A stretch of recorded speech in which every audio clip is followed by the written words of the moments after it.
April 26, 2016 நற்றினையின் நித்தம் ஒரு முத்து.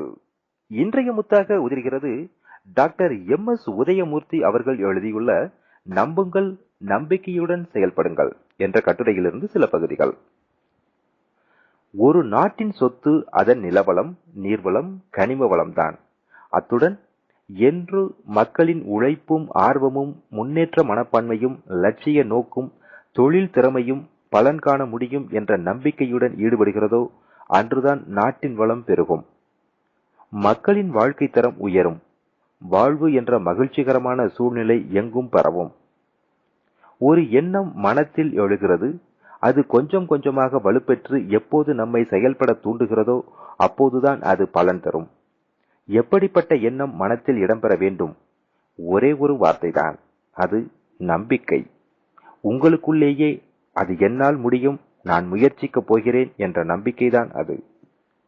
புற்றுநோயால் பாதிக்கப்பட்டிருந்த பிரபல பத்திரிகை நிருபர் நார்மன் கசினை பார்த்த மருத்துவர்கள், நீங்கள் பிழைப்பது எளிதல்ல, நோய் உச்சநிலையை அடைந்துவிட்டது, இப்போது உங்களுக்கு என்ன வேண்டும் அதை நாங்கள் வாங்கி தருகிறோம், இந்த கடைசி வாரங்களையாவது நீங்கள் சந்தோஷமாக கழியுங்கள் என்றனர். நார்மன் கசின் சொன்னார், பொழுதுபோக்க எனக்கு பிடித்தது சார்லி சாப்ளினுடைய சினிமா படங்கள் தான் என்றார். சார்லி சாப்ளின் படத்தை போட்டு காண்பித்தனர். முழுவதுமாக ரசித்தார். தாங்க முடியாமல் சிரித்தார். 3வது வாரம் மருத்துவர்கள் வந்து அவரை சோதனை செய்து பார்த்தபோது அவர் பூரணமாக குணமடைந்து விட்டதை பார்த்து ஆச்சரியப்பட்டனர். மனநிலை மாற்றம், நம்பிக்கை, சந்தோஷமான எண்ணம் என்னவெல்லாம் செய்கிறது என்பதை கவனியுங்கள். இது அமெரிக்காவில் ஹூஸ்டன் மாநகரில் நடந்த உண்மை சம்பவம். இந்த அதிசயத்தை அனுபவித்த மருத்துவர்கள் அவரை மருத்துவக் கல்லூரியில் ஒரு பேராசிரியராக நியமித்தனர்.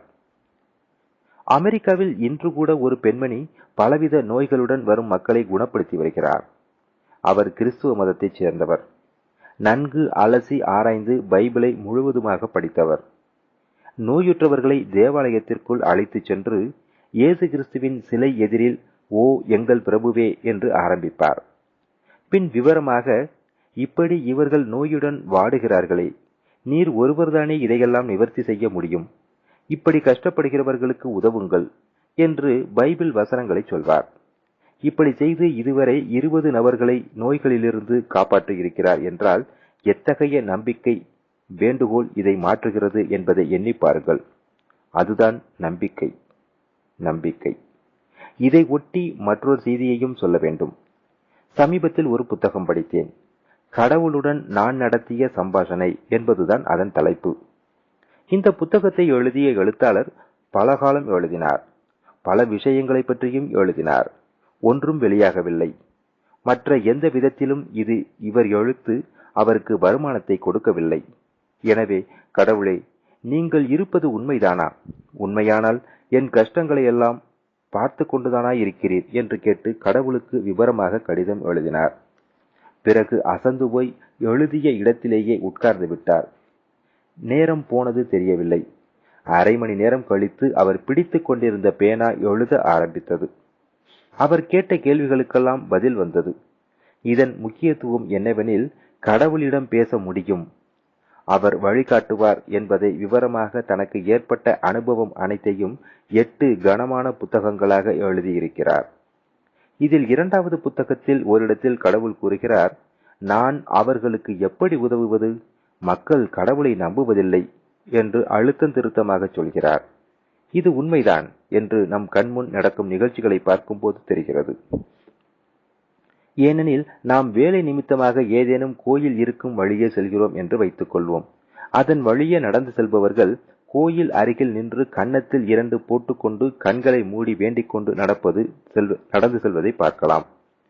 இதைத்தான் அந்த எழுத்தாளர் குறிப்பிடுகிறார். இது ஆழமான ஒரு செய்தி. இந்த வேலைக்காரன் மோசம் என்ற எண்ணம் இருந்தால் வேலைக்காரனிடம் பணத்தை கொடுத்து வங்கியில் கட்டிவிட்டு வா என்று கூறுவீர்களா?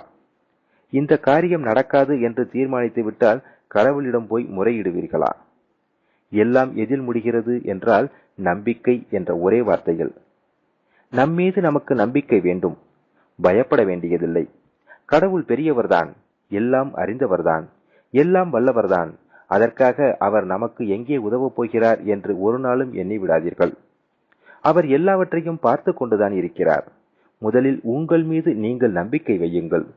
ஞானிகளை பற்றியும், நாயன்மார்களை பற்றியும், ஆழ்வார்களை பற்றியும், யோகிகளை பற்றியும், சித்தர்களை பற்றியும், அவர்கள் காட்டும் வழிகளை பற்றியும் ஏராளமான தமிழ் நூல்கள் இருக்கின்றன.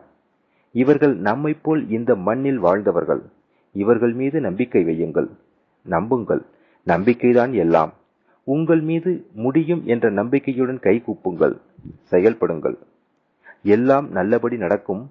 நம் எண்ணம் சிறகடித்து பறக்கும். பொல்லாங்கு கீழ் விழுந்து துடிக்கும்.